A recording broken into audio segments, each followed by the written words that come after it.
ব্রাহ্মণবাড়িয়া শহরে সামিয়া নামে এক কিশোরীর ঘরে ঢুকে গলা, 2 হাত ও 2 পায়ের রগ কেটে দিয়েছে দুর্বৃত্তরা।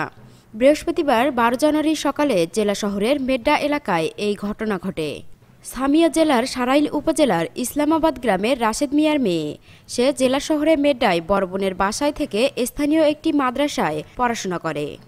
হাসপাতাল ও পরিবার সূত্র থেকে জানা গেছে, সামিয়ার বোন সকালে সামিয়া ও তার এক ভাগ্নিকে বাড়িতে রেখে বাজারে যান।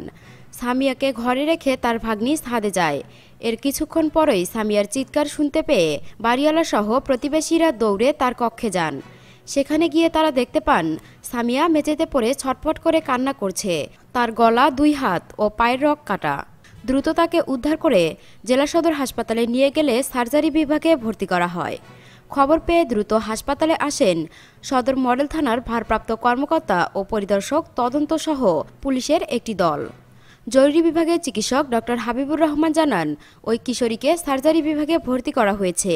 সেখানে থেকে সার্জারি বিশেষজ্ঞ চিকিৎসকরা তাকে অপারেশন থিয়েটারে নিয়ে গেছেন, তবে সে আশঙ্কামুক্ত।